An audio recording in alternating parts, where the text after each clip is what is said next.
नमस्कार दोस्तों, आज के हमारे इस वीडियो में हम आपके लिए विजया एकादशी की पौराणिक कथा लेकर आए हैं। एक समय धर्मराज युधिष्ठिर बोले, हे जनार्दन, फागुन मास के कृष्ण पक्ष की एकादशी का क्या नाम है तथा उसकी क्या विधि है, कृपा करके आप मुझे बताइए। तब श्री भगवान बोले, हे राजन, फागुन मास के कृष्ण पक्ष की एकादशी का नाम विजया एकादशी है। अपने नाम के अनुसार ये बहुत ही कल्याणकारी और विजय दिलाने वाली एकादशी है। इस एकादशी की महत्ता को संसार तक पहुंचाने के लिए स्वयं भगवान श्री राम ने भी इस एकादशी का व्रत और पूजन किया था। इसके बाद से विजय और मोक्ष के लिए सांसारी लोग इस एकादशी का व्रत करने लगे। यह सब व्रतों में उत्तम व्रत है। इस विजया एकादशी के महात्म्य के श्रवण व पाठन से समस्त पाप नाश को प्राप्त हो जाते हैं। एक समय देवर्षि नारद जी ने जगत पिता ब्रह्मा जी से कहा, महाराज, आप मुझे फागुन मास के कृष्ण पक्ष की एकादशी का विधान कहिए। ब्रह्मा जी कहते हैं, हे नारद, विजया एकादशी का व्रत पुराने तथा नए पापों को नाश करने वाला है। इस विजया एकादशी की विधि मैंने आज तक किसी से भी नहीं कही। यह समस्त मनुष्यों को विजय प्रदान करती है। त्रेता युग में मर्यादा पुरुषोत्तम श्री राम को जब 14 वर्षों का वनवास हो गया, तब वे श्री लक्ष्मण तथा सीता जी सहित पंचवटी में निवास करने लगे। वहाँ पर दुष्ट रावण ने जब सीता जी का हरण किया, तब इस समाचार से श्री रामचंद्र जी तथा लक्ष्मण अत्यंत व्याकुल हुए और सीता जी की खोज में चल दिए।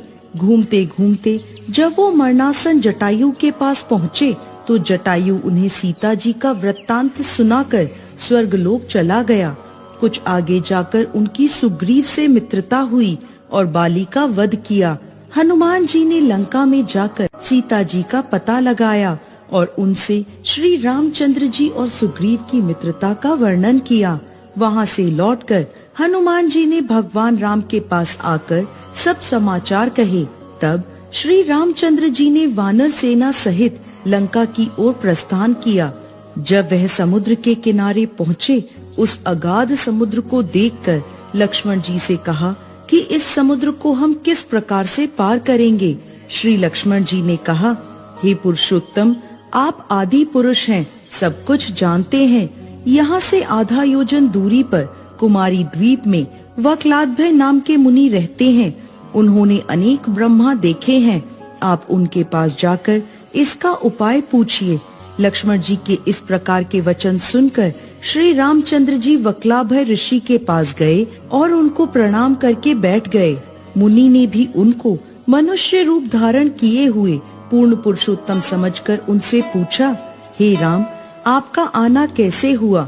रामचंद्र जी कहने लगे, हे ऋषि, मैं अपनी सेना सहित यहाँ आया हूँ और राक्षसों को जीतने के लिए लंका जा रहा हूँ। आप कृपा करके समुद्र पार करने का कोई उपाय बतलाइए। मैं इसी कारण आपके पास आया हूँ। वक्लाद्भय ऋषि बोले, हे राम, फागुन मास के कृष्ण पक्ष की एकादशी का उत्तम व्रत करने से निश्चय ही आपकी विजय होगी। साथ ही आप समुद्र भी अवश्य पार कर लेंगे। इस व्रत की विधि यह है कि दशमी के दिन स्वर्ण, चांदी, तांबा या मिट्टी का एक घड़ा बनाएं। उस घड़े को जल से भरकर तथा 5 पल्लव रख वेदिका पर स्थापित करें। उस घड़े के नीचे सतनजा और ऊपर जौ रखें। इस पर श्री नारायण भगवान की स्वर्ण की मूर्ति स्थापित करें। एकादशी के दिन स्नान आदि से निवृत्त होकर धूप, दीप, नैवेद्य, नारियल आदि से भगवान की पूजा करें। तत्पश्चात घड़े के सामने बैठकर दिन व्यतीत करें और रात्रि को भी उसी प्रकार बैठे रहकर जागरण करें। द्वादशी के दिन नित्य नियम से निवृत्त होकर उस घड़े को ब्राह्मण को दान दे दें। हे राम, यदि तुम इस व्रत को सेनापतियों सहित करोगे तो तुम्हारी विजय अवश्य होगी। श्री रामचंद्र जी ने ऋषि के कथा अनुसार इस व्रत को किया और इसके प्रभाव से दैत्यों पर विजय पाई। अतः हे राजन, जो कोई मनुष्य विधि पूर्वक इस व्रत को करेगा दोनों लोकों में उसको अवश्य विजय होगी। श्री ब्रह्मा जी ने नारद जी से कहा था, हे पुत्र, जो कोई व्यक्ति इस व्रत के महात्म्य को पढ़ता या सुनाता है, उसको वाजपेयी यज्ञ का फल प्राप्त होता है। जय श्री हरि विष्णु।